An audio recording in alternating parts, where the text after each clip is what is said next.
I'm Dr. Jennifer Lincoln. I'm a board-certified OBGYN from Portland, Oregon, a social media educator. I've got about 3 million followers on social, which is not something I thought I would be standing in front of a group of people talking about as somebody going to medical school, and the executive director of a health education nonprofit, Mayday Health, which I will talk more about here.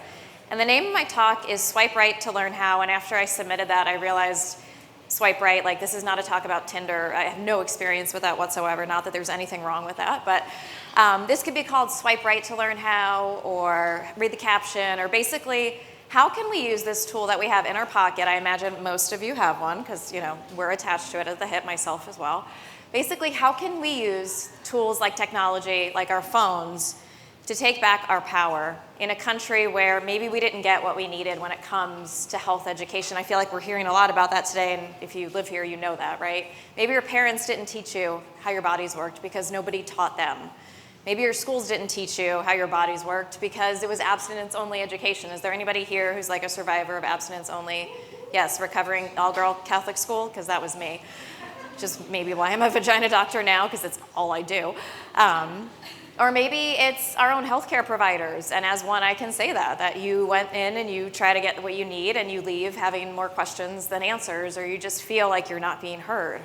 Or maybe it's our politicians who are now telling us what we can and can't have access to because heaven forbid we know too much about ourselves. So my point here is that we can use our phones, we can use technology not to fix everything, because I'm not that simplistic, but for sure we have a tool out there.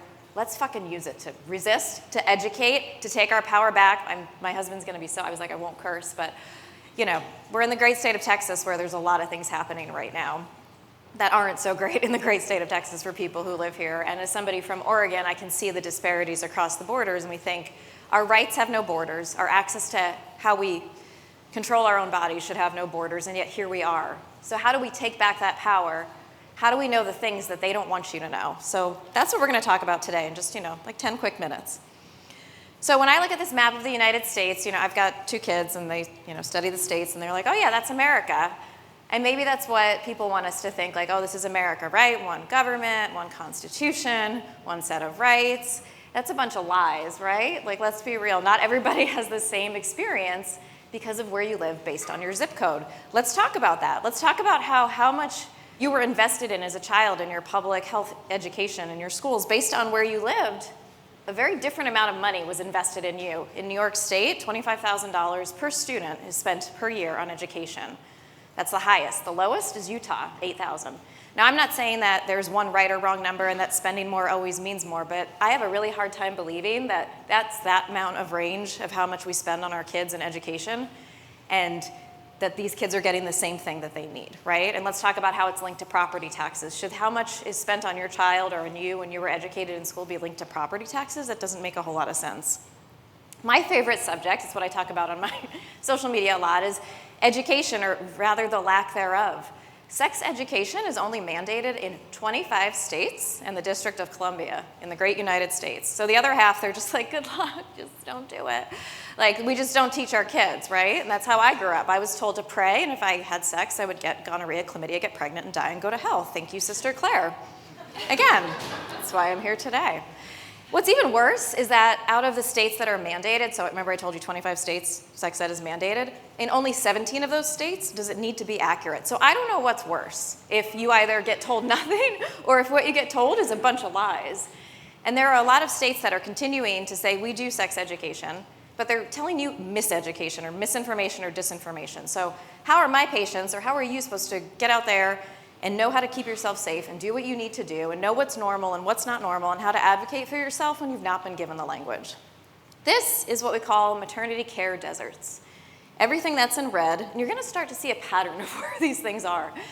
Everything that's red is a maternity care desert. This is where there are counties that have no access to maternity health care. So they don't have a labor and delivery unit in their hospital that is staffed with an obstetrician or a midwife, or they have too little staffing. So these are people who have to travel to get care. 36% of our counties in the United States are qualified as maternity care deserts, 1 in 3. That affects 6.9 million women of reproductive age every year, and every year, 1 in 8 babies are born in a maternity care desert. That's 500,000 babies every year. You can't tell me that everywhere in America, kids all have the same start and the same access to things. Because if you need obstetric care and your closest obstetric provider is 2 hours away, or you need high-risk care and that care is 4 hours away, you're not getting the same level of care, right? And so how are we going to close this gap? And then we can talk about preterm birth. Are you seeing a pattern here where things tend to be the worst? Preterm birth rates, so these are babies that are born early that have higher issues in terms of medical risks, long-term risks. They end up in the hospital for a long time. It varies a lot based on where you live. The worst state, Mississippi, 14.2% of all births are preterm. The best state, Vermont, 7.6%. I'm in Oregon, we are number 2. I am working really hard to get to be number 1. The point is that we can't say, again, that where you're born, your zip code affects a lot even before you've exited the uterus. This, unfortunately, gets worse when we talk about maternal mortality, which, P.S., we have an enormous crisis in this country, and it's only getting worse. And when you break it down further by race and ethnicity, it's even worse, not based on the actual race and the skin color, but based on the racism that we see within the country that we live, as well as factors such as marginalization, lack of access to health care. So Louisiana is the big winner here, 58 per 100,000 maternal mortality rate. And again, you can see the vast majority of these states are in states where they now don't have access to abortion care. So it's not going to get better, right? When people aren't prepared to have babies and then they're forced to because they live in a state where they can't get the care they need. Like, how do you think that's going to play out?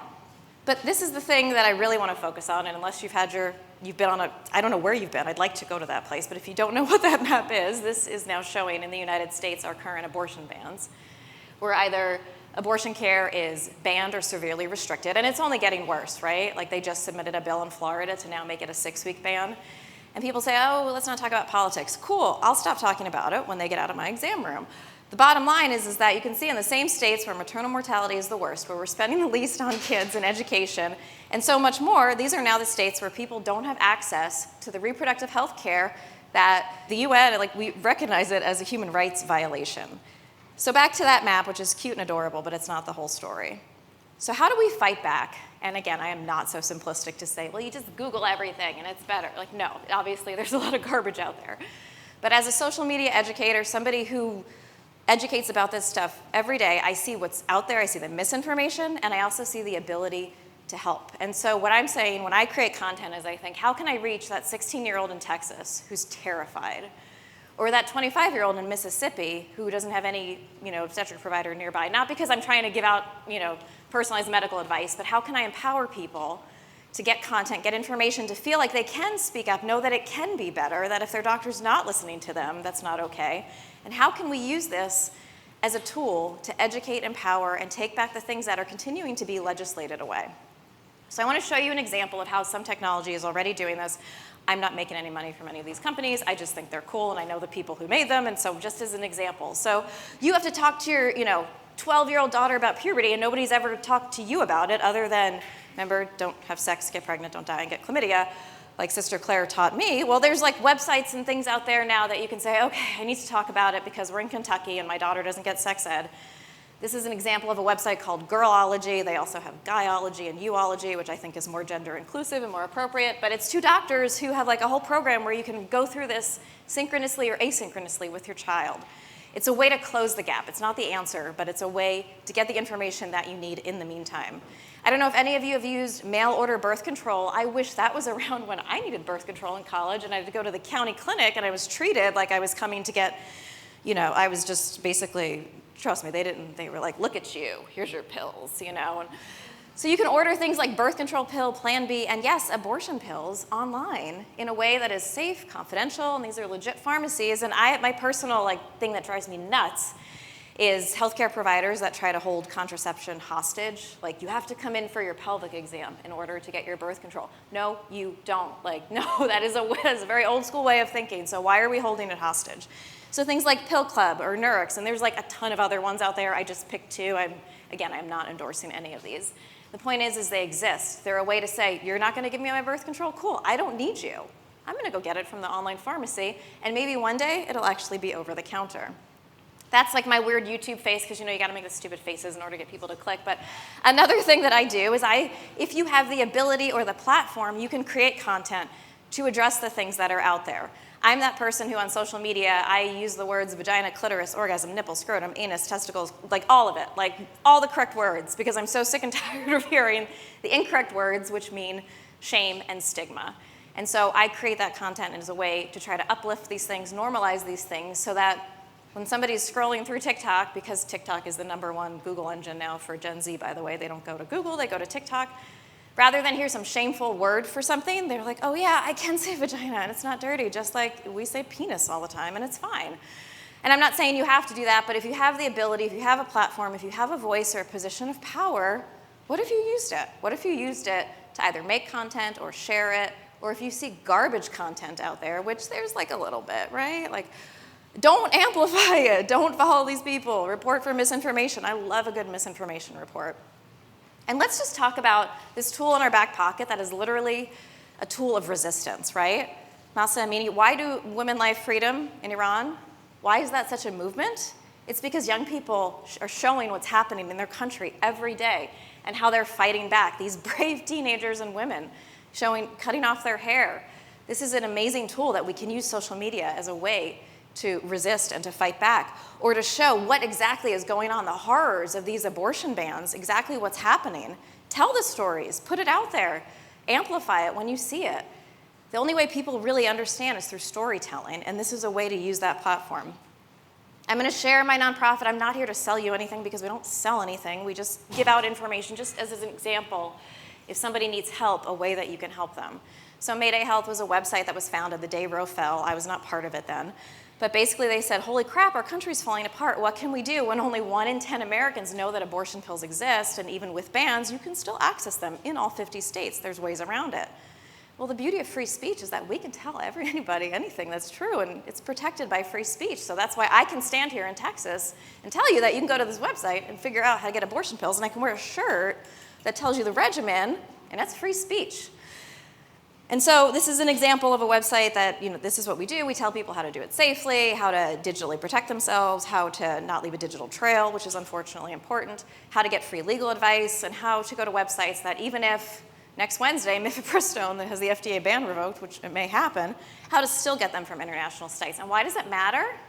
Because they don't want you to know this. Why do you think that in places like Texas they're putting in bills where they want to restrict what websites you can go to? Because once you have education in your hands, nobody can take that away from you. And if that's one thing I can tell you today is whether or not you agree with all these things, it's important to know how to take care of yourself, and knowing how to be in control of your reproductive health care, whether they want you to or not, is very important, because it's basic health care, and that's something that maybe you need to know or maybe a friend needs to know. So not only do I think, and this is just more of the website, I'm just going to we can just cruise through it. And I made another website too that tells you how to do the same thing with birth control and emergency contraception. But the point is that, does anybody know who these women are? Yeah, the Janes. Has anybody heard of the Janes? Yeah, so for those of you who haven't, and that's okay, these are like college-age women, right? Young women. These were the Jane Collective, who back when they saw the horrors of what was happening when abortion wasn't accessible before Roe happened in the late 1960s in Illinois, they said, no way. Their founder, Heather Booth, had to help her friend get an illegal abortion, an unsafe abortion. And when she had to get her through that process, she said, I can make this better, I can help. So she formed this collection, the Janes, where they put out information, pregnant, call Jane. And one of them would pick up and would help get these women the safe abortion that they needed. And after they saw they were helping women get abortions, they thought, that's not that hard, we can do them. And actually, it's not that hard. In the span of 1969 to 1973, they helped women get 11,000 safe, illegal, but safe abortions. They saved lives. These women today would have killed for a tool like this. They had to rely on pasting up, phone numbers, hoping they wouldn't get caught. Here they kind of did, but it turned out well. They would have loved a tool like this that is so liberating, where they could take it into their own hands and get this information out there. And that's what I want to say to you today, is not only can you get information, whether it's about abortion or birth control or safe sex or HPV or anything at all, cancer, not only can you, but you need to if you're in a position of power, because so many people are trying to silence us and take away our voices. And so I want to encourage you To think about this tool not just as like the, oh my God, trust me, I love a good TikTok meme and a dog video and a cat video, but I also love it as a power of resistance, because human rights have no borders, and your access to care should not depend on your zip code. And so if I can light a little fire of activism under you, and know that it's scary, trust me, we put ourselves out there, but if you're in a position where you can do that, I would ask that you would. And the poet June Jordan said, we are the ones we've been waiting for. They don't want you to know this. They hate that we have this tool. So let's use it, and let's fight back. That's it.